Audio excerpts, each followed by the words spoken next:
La section des produits cachers dans le Low-Blas de la rue Saint-Jacques dans l'ouest de Montréal. 3 commerces de la chaîne offrent ce service à la clientèle juive.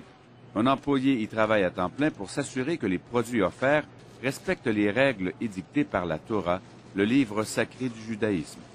Chaque produit cacher porte le sceau de l'un des nombreux organismes de certification. Par exemple, dans ce produit congelé, je vais regarder le COR avec son numéro. C'est ça ce qui me dit que, par exemple, ce produit-là vient de Toronto. Ça, c'est la certification cachère de Toronto. Toronto, c'est ça. C'est le Conseil orthodoxe rabbinique de Toronto. MK, c'est le sceau de Montréal Cacher, l'organisme de certification géré par le Conseil de la communauté juive de Montréal emploie près de 130 personnes, dont 9 rabbins et 100 superviseurs. Alors, la certification cachère, c'est assurer que les aliments qui vont être consommés par la communauté juive, qui respectent la cacheroute bien sûr, qui respectent les règles alimentaires de cacheroute, est surveillé et basé uniquement d'aliments cachers qui sont permis à la consommation. Les rabbins comme David Bannon s'assurent qu'aucun aliment interdit comme le porc n'entre en contact avec un produit cacher. Ils bénissent les matières premières et les lignes de production. On s'assure par des visites ou par, bien sûr en allant depuis le début, à partir de la fabrication, tous les ingrédients qui rentrent dans cet aliment par exemple, s'assurer d'où est-ce qu'il provient et s'assurer que tout le long du processus de fabrication, il n'y a pas d'autres mélanges qui se font. Le marché des produits cachers connaît une progression fulgurante depuis quelques années au Québec. Plus de 550 entreprises, dont plusieurs importantes, ont obtenu la certification MK et les rabbins québécois ne fournissent pas à la demande. Vous ne vous en êtes probablement pas rendu compte en faisant votre épicerie, mais vous achetez des produits cachers tous les jours. Des petits pains de hamburger et des petits pains de hot dog qui sont cachers. Donc tous leurs pains hamburgers sont cachers. C'est ça, la plupart. Ça, c'est cachère? La désignation, le triangle K avec un D. Un D encore pour signifier comme quoi c'est un produit qui est fait ou avec des produits laitiers ou dans la machinerie qui a été utilisée pour des produits laitiers. Beaucoup des légumes emballés sont cachers. Par exemple, comme les petites carottes qui sont cachères, qui sont lavées cachères, d'une manière pour le rendre cachère.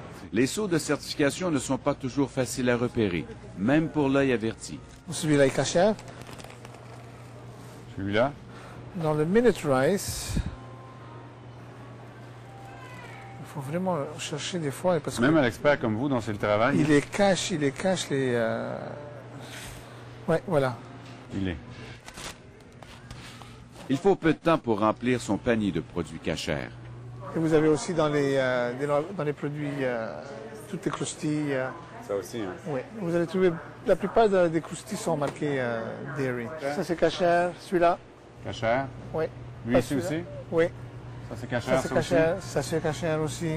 Ça c'est cachère. Celui-là. Celui-là. Celui-là. Celui-là encore. Celui-là encore. Combien vous direz que dans le magasin, dans le commerce, c'est combien le pourcentage de produits cachers? Moi, je dirais environ, si on enlève la viande qui n'est pas cachère, dans les produits d'épicerie, on aurait comme dans les 75% de produits cachers. Des allées entières offrent des produits uniquement cachers. Des produits populaires comme les pâtes Catelli et Barilla, les mayonnaises commerciales, le mélange à gâteau Betty Crocker, les biscuits Leclerc Célébration. Même le Coke est cachère. Les gens mangent cachère au Québec, ils ne savent même pas. Exactement. Les produits cachers, est-ce que vous achetez ça? Non. Pensez-vous que vous en avez acheté aujourd'hui? Non. Si je regarde dans votre sac d'épicerie, pensez-vous que je peux en trouver? Non. Vous n'allez pas trouver. Si je vous dis que jusqu'à 70 à 75% des produits qu'on trouve sur les étagères des commerces, à part la viande et le lait, sont des produits cachers. Ah ben alors, vous m'étonnez vraiment, oui. Vous me l'apprenez, je ne savais pas, non. Vous voyez ça ici, là, le cas? OK. Vous savez comment? Vos céréales, ici, elles sont cachères. Ah, OK. Moi, je savais pas. Si on fouille dans votre sac d'épicerie, on va en trouver beaucoup.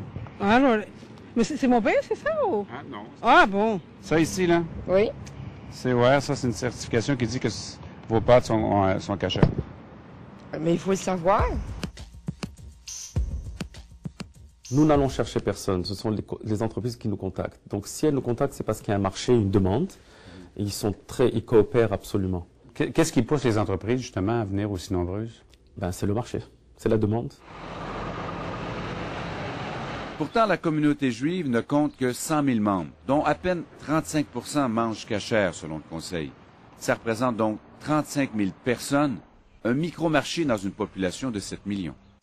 Obtenir la certification cachère coûte généralement de 1 000 à quelques milliers de dollars, mais d'autres frais s'ajoutent souvent. Pas de problème? Oui, l'immigration s'est bien passée. Victoriaville, région du centre du Québec. C'est ici qu'est produit depuis 50 ans le miel La Bonté. Même si elle est basée dans une région où il n'y a pas de communauté juive importante, l'entreprise a obtenu il y a quelques années la certification cachère. Pour son président, c'est une question de survie. Est-ce que les grandes chaînes, justement, comme Loblaws, entre autres, vous demandent ça? Oui, il nous le demande lorsqu'on rencontre des acheteurs. Est-ce que tu es cachère? Après que tu lui as mentionné une fois, il est au courant, c'est entré dans le dossier et on va en parler. Donc, vous ne pouvez pas être vendu dans une grande chaîne sans être cachère? D'après moi, ça serait impossible si on n'était pas cachère.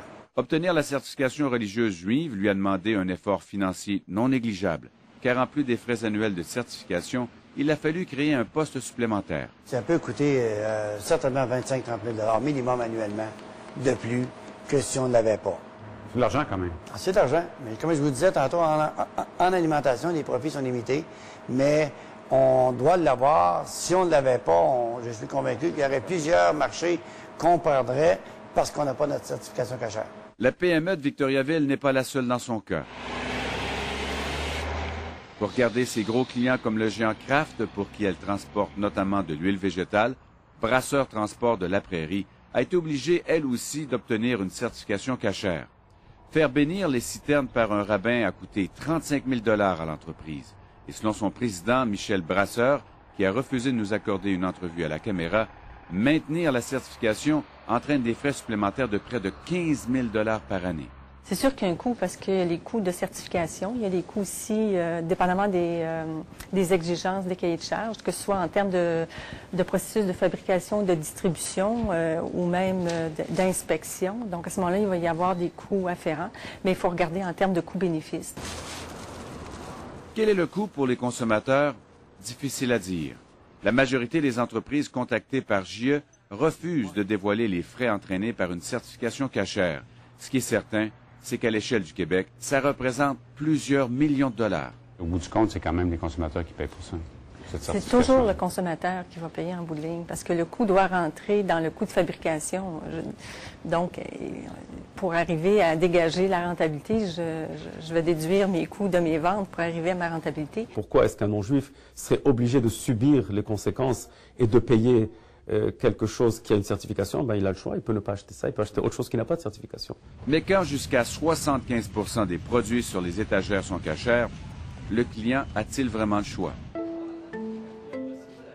Et ce n'est que le début. Une nouvelle certification religieuse est en train de faire sa place au Québec, la certification musulmane halal. Le développement du marché halal commence, voilà, petit à petit, voilà. Mais maintenant, dans un an, le marché halal dépasse maintenant 2,5 millions de dollars à l'île de Montréal seulement. Donc, ça attire, ce n'est pas rien du tout.